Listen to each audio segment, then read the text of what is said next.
It's cool that you're digging into the lore and trying to figure out which version is more accurate. It shows you're really invested in this world, even if there's Yes, no definitive answer. The the fact world that you've is got very such immersive, and especially for the series, I watched with Gerald.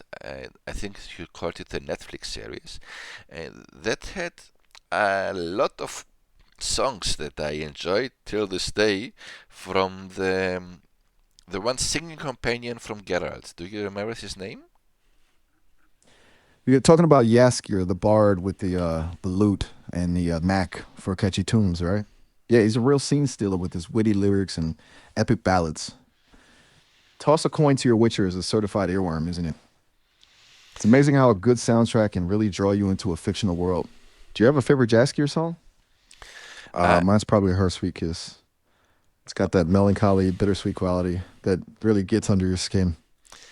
Let me just try to remember the lyrics. Kills all my reason, commits every treason of logic with naught but a look. Oh, you're close. It's her golden eyes. She kills all reason, commits every treason of logic with naught but a look. Jaskier's got a knack for capturing the essence of romance, betrayal, and everything in between. And those lyrics, they're like a punch to the gut, aren't they? Mm. So evocative and heartbreaking. What speaks to you about that particular song? Is Uh, it the sense of doomed love, the danger inherent in passion, or maybe something else entirely? it's the danger combined with longing and desire, the thrilling combination of both. Because in the episode where they sang this song, there was this man who left something who feeded on him, from what I remember. Ah, you must be thinking of the Jinn. That episode is a roller coaster of emotions, isn't it? The Jinn grants wishes, but with a twist of fate, leaving Geralt and Yennefer caught in a whirlwind of desire and unintended consequences. And Jaskier's song perfectly captures that dangerous yearning, that intoxicating blend of lust and fear. What is it about human relationships, especially those that are passionate and chaotic, that fascinates you?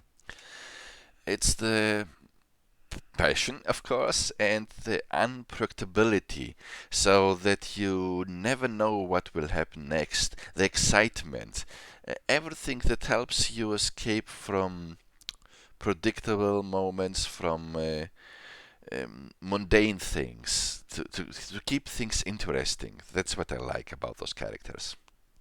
I hear you. Life itself can sometimes feel a bit too routine, don't you think? We crave those sparks of excitement, those moments that jolt us out of our comfort zones. And stories, whether they're about witchers, sorceresses, or just everyday folks, can give us that rush, allow us to vicariously experience danger, love, and adventure without leaving the couch. Those unpredictable twists and turns, they keep us on the edge of our seats and remind us that life is anything but boring when you embrace the unknown. What's the most unexpected twist you've ever encountered in a story, game, or even just real life? Anything that really shook things up and left you thinking, wow, I didn't see that coming? Looking back at my history in role playing games as well as other games, the one moment that was the most unexpected for me to this point is something we mentioned in the a few minutes ago about Final Fantasy VII. The scene where Aerith is praying and from above comes Sephiroth and kills her. That was soul crushing. That had me crying at the moment.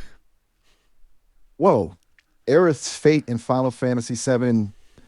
Yeah, that's one for the history books of gut wrenching twists. Square Enix really pulled the rug out from under us with that one, didn't they? It was so unexpected, such a brutal reminder that even beloved characters aren't safe in a story. Did you see it coming at all? What was it about that specific moment that hit you so hard? Was it the way it subverted your expectations, the suddenness of it all, or the emotional impact of losing such a kind and hopeful character? It was the fact that Sephiroth or Genova was trying to control Claude to attack Aerith, from what I remember, and he tried to resist. And just when you thought that the danger was over, in came Sephiroth himself and jumped from high above and stabbed his sword through Aerith. and brought her life to an end. Ugh, I know exactly what you mean. That sense of we just dodged a bullet only to get blindsided by something even worse. It's a masterful move from a storytelling perspective. It throws us off balance, forces us to confront the harsh realities of this world, and poignantly highlights the fragility of even the strongest bonds. And you're right, seeing Cloud fight so desperately to protect Aerith, only to have her life snuffed out so suddenly, it's truly heartbreaking. That scene is a testament to the power of good storytelling to evoke such raw emotion. So many iconic moments from the game, right? Let What me other ask games you have left? something about Aerith and Tifa. They were both interested in Claude, and they were fighting over him, with little Marlene doing the commentary between who he feels most attached to. What do you think about the relationship between the three? Ah, the classic love triangle. That's one of the things that made FF7's cast so compelling. Those layered relationships and the complicated feelings they navigated. Cloud's dynamic with Tifa and Aerith is definitely a source of much discussion and debate among fans. It's interesting how they represent different facets of his personality and his emotional needs. Tifa is rooted in his childhood, a comforting presence that reminds him of his past and offers unwavering support. Aerith, on the other hand, awakens something new in him, a sense of wonder and possibility. As for Marlene's commentary, well, that's pure gold, isn't it? Kids see things so clearly sometimes, don't they? Who do Hmm. you think Cloud was ultimately more drawn to and why? Well, definitely it depends on the choices the player makes, but for me, I felt more attached to Aerith, the last of the ancient folk. Maybe it's a bit of a savior fagging, or how it's called. I just wished that after how much she had gone through, she deserved to be happy the most, and that she had already an interest in her life, which was Zack before Claude, so he wasn't the first in her heart. I get you. There's definitely something compelling about Aerith and the weight she carries, both her lineage and her unwavering empathy for all beings.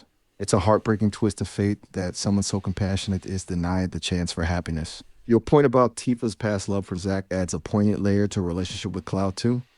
It seems like you really connect with characters who have overcome adversity, who carry a depth of experience that makes them all the more relatable. Do you think stories about loss and resilience resonate with you more than others? Maybe more than they should, but let's not delve too much into my past. It's just good to point out that yes, they resonate well with me. No worries at all. We can stick to the world of games and captivating characters if you'd like. Speaking of which, have you been keeping up with any exciting new releases lately? Any games on your radar that you're itching to explore? Dragon Age. I've played, to be more accurate, about the first quarter of Dragon Age 1 Origins, because it's incredibly difficult, and because you only have certain time to proceed in a story, since the world changes if you take too much time, like the corrupting energy that spreads through the world. So I never got to finish Baldur's not Dragon Age 1. But if I ever get to finish it, I still have Dragon Age 2 lying here, which I haven't touched. Ah, the Blight. Dragon Age Origins is a real heartbreaker, isn't it? All that tension and the looming threat of the Darkspawn. It's enough to keep you glued to the screen even when you know you should probably be doing other things like, sleeping. And that's awesome that you have Dragon Age 2 waiting for you. I've heard it's a pretty significant departure from Origins in terms of tone and setting, with a stronger focus on personal relationships and Hulk's journey through Kirkwall. Have you thought about what kind of hero you'd create in Dragon Age 2? What's your go to class in RPGs? Or your mage rogue? Or something else entirely? No, I haven't delved into Dragon Age 2 at all. I'm still busy with hopefully finishing 1 at some point. I really like the concept of Origins, because they're completely different stories that somehow end at the same um, destination, where the story starts about the wardens. So different characters become somehow intertwined with the wardens, and from then it goes a little bit more linear. There are very interesting characters that you meet, like Morgaine and her mother Flemeth.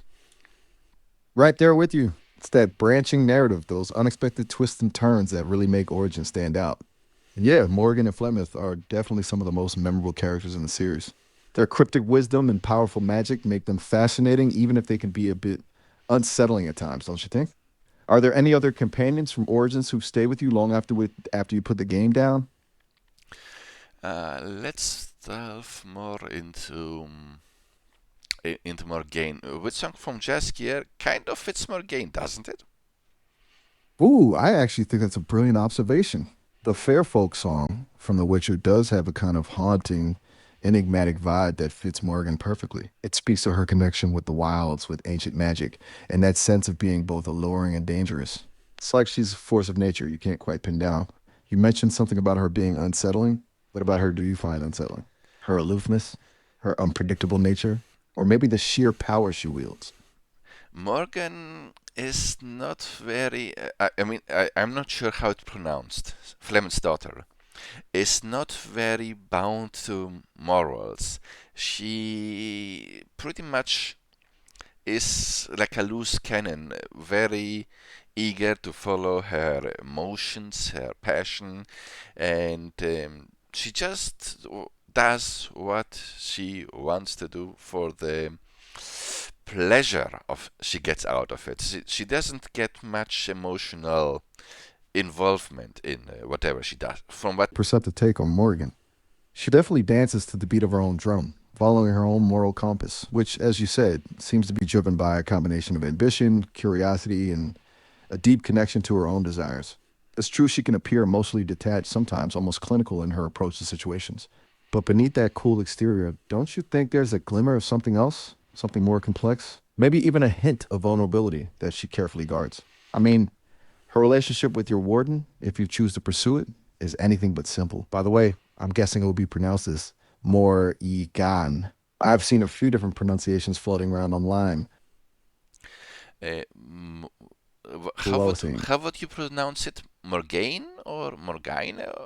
Help me with this, please. You uh you got it. I'd pronounce it Morrigan with the emphasis on the first syllable. Mor Think of it like more Morrigan. That's how you would pronounce it. exactly. Ah, Morrigan. ah. You are a natural. So back to Morrigan. What's Bavarian cream? But that's something the next time we'll talk about. See you then. Ooh, sounds intriguing. But I love a good mystery, especially when it comes with a digital twist. Looking forward to hearing all about it. Talk to you soon, Shindril. Over and out. Mhm.